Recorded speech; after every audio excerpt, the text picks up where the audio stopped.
Okay, so I'm just a little late once again. Uh, Definitely not the latest I've been on something, but I wanted to give this day a just a little thought. Just a little bit, not too much, just a little thought.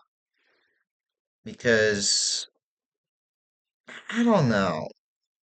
A lot of this I give this draft like two grades.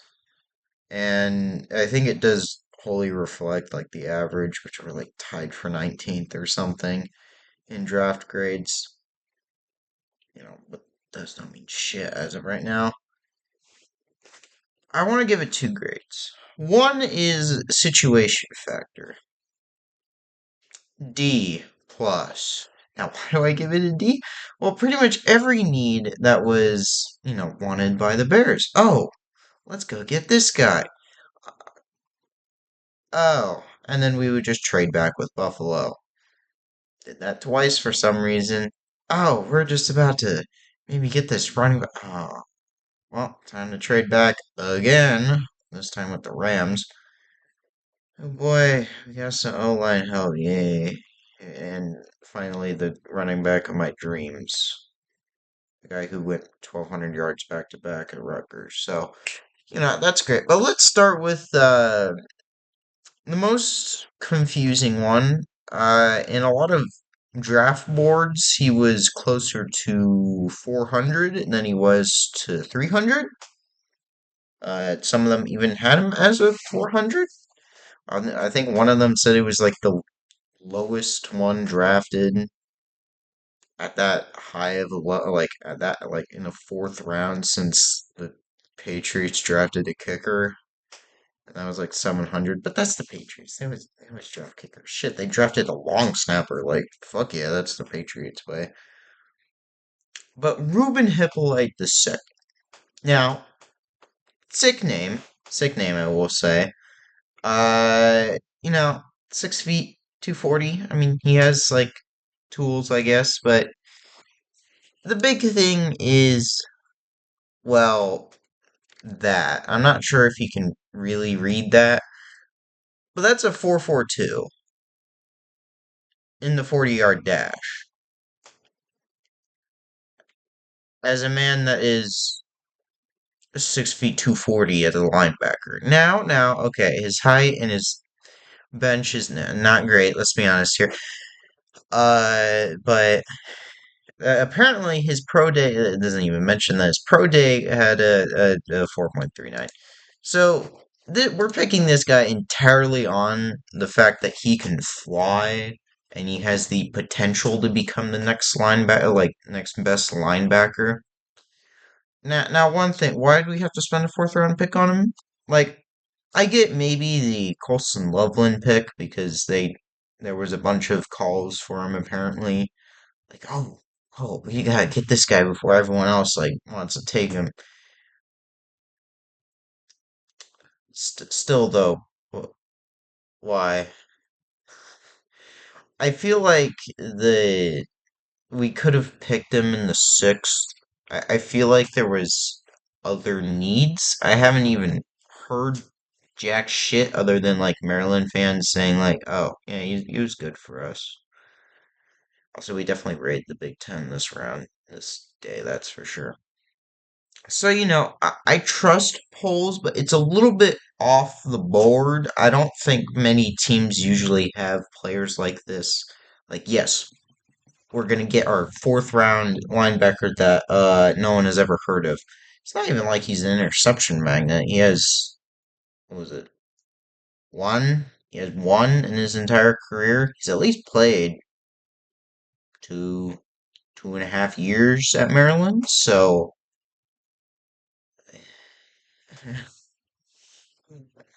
I hope he's worth it. I hope we don't have to cut him in training camp because they realize he only has speed.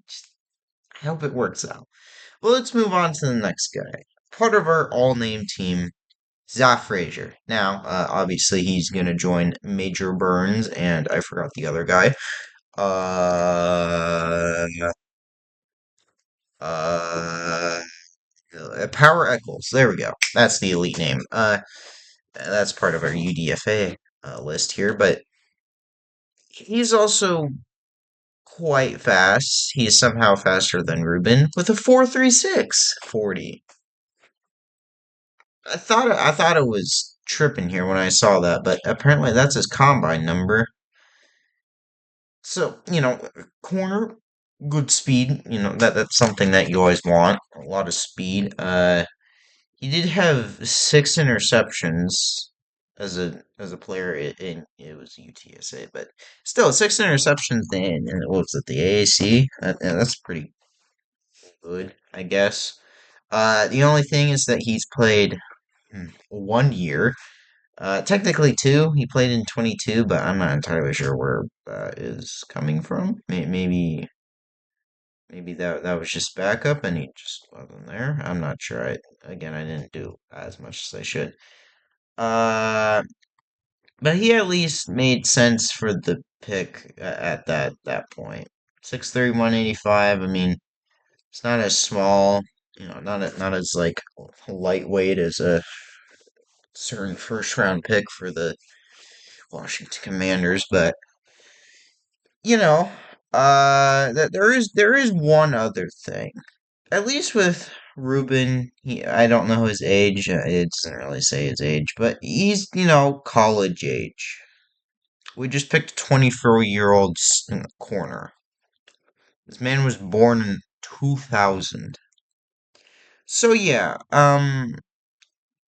definitely interesting, especially since he only has like 1 year. So I assume that he just entered college later.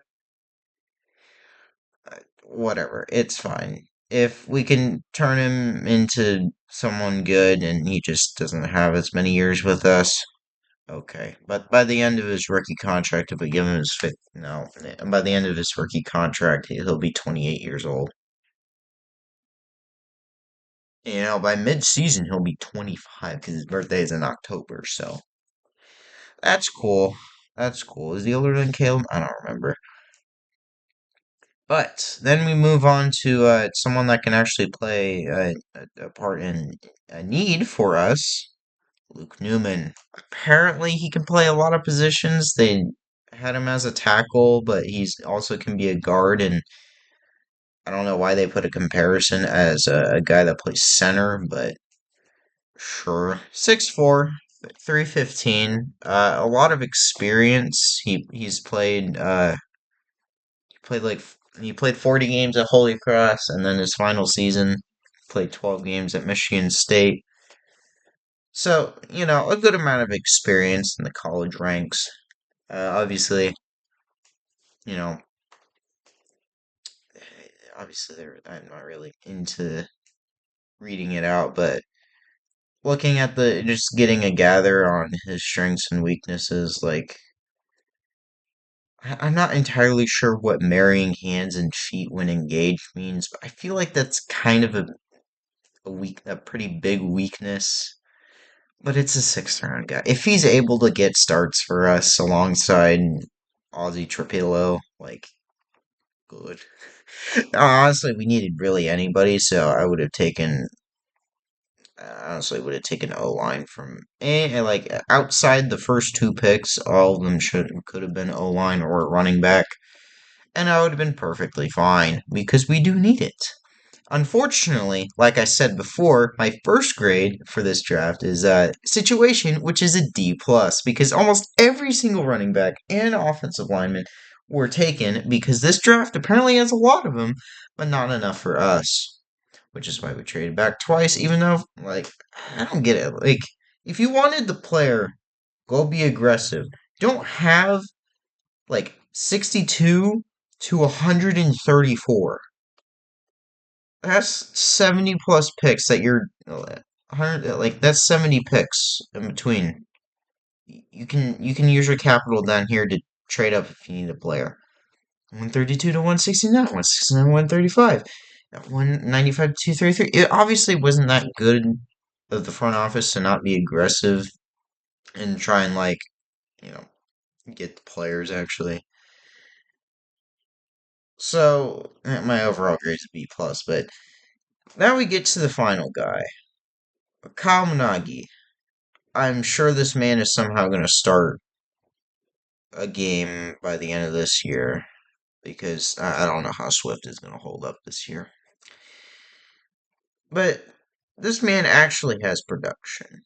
A player for 4 years. Pretty surprising. His first 2 years, rotational, whatever, what have you. Uh, Career 0 for 1 passing, so let's just not make him pass. But his final 2 years, really good. 1,262 yards and 1,279 yards. And the touchdown production went from 8 to 13, 14 overall, I guess. He didn't have any passing, receiving touchdowns in this 2023 season. But I did see a good amount of Phil. I was, this guy played against Nebraska, and considering that he had 19 attempts for 78 yards against us, that's the second worst game, but against us, that's pretty good. Especially since that's about 25 more rushing yards than what the Ohio State players could conjure up. And may I remind you that Ohio State, both of those running backs went in the top of the second. Guys that I actually wanted to pick, but this guy clearly passed the Nebraska defense test, so I consider that good. I mean, picking him up in the seventh round is pretty nice, especially when a bunch of teams were just like, yes, I'll take that sixth round quarterback, thank you.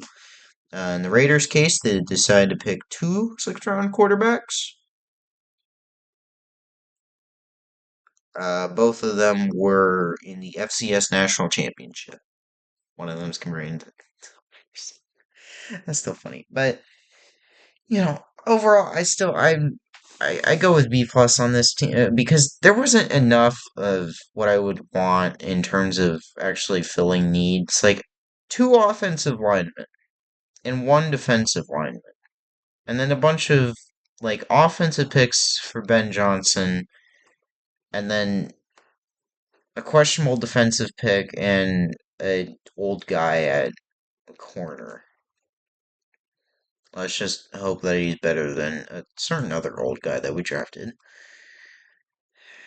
But considering that we were able to swindle our way to two second round picks, and also we're getting the Rams next year's fourth or something like that. I mean, that's good. Getting some capital for next year, trading down in the sixth round, like 20 slots. Again, I still don't understand why they weren't aggressive at least once, but who the hell knows? But the ultimate funny thing is that it took until the fifth round for a certain angry man to get drafted. You know what I'm talking about. And he's going to the Browns. Oh, the Browns have like five quarterbacks. They're gonna be able to sort out shit. Oh man, that is funny, dude. That is just the most hilarious thing I've ever seen. What was this? What I see on here? Yeah. Yeah. Oh, 28th on your prospect list? Oh man, that's not. Ooh, that's not good. Uh yeah, so who knows? In my opinion, the team who obviously had the best draft is Patriots because they took a long snapper. Yeah, that's my opinion. They took a long snapper. They did the thing that no other guy and nobody else was going to. Well, that wanted to do it. Good job, you did it.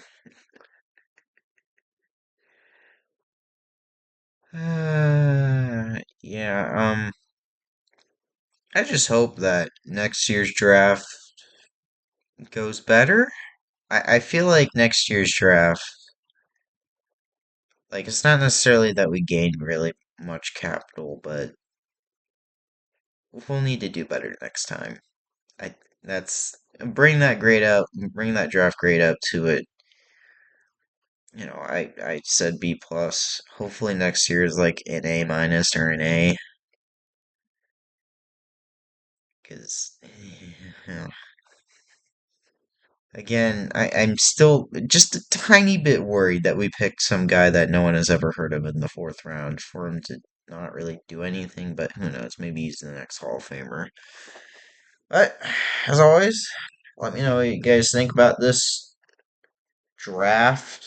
I don't know. I don't think I'm going to be doing a UDFA video because I honestly don't really see much there. I mean, I could probably look again, but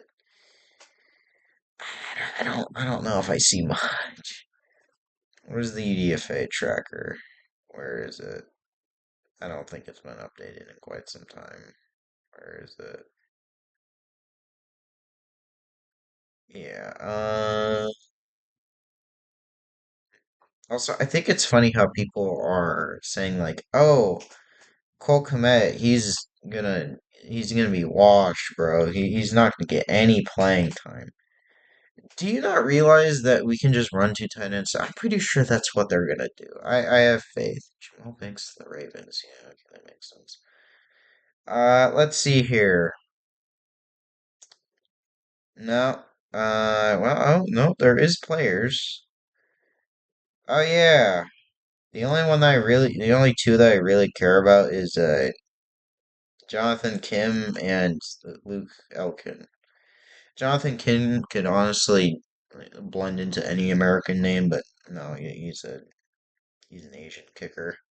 So that's nice. Always give Cairo Santos some competition, and if Jonathan Kim is better, then woo, it's cheaper. And then Iowa long snapper, can't go wrong with it. So that's about it. There really isn't much. Like, I don't give a crap about the Texas State running back unless he somehow makes a team. Then cool. There's too many. TCU wide receiver JP. That's too many initials. So yeah, that's about it. Tomorrow I'll have the Cubs game. No, Cubs March, April. Well, that's for sure. See you then. Goodbye.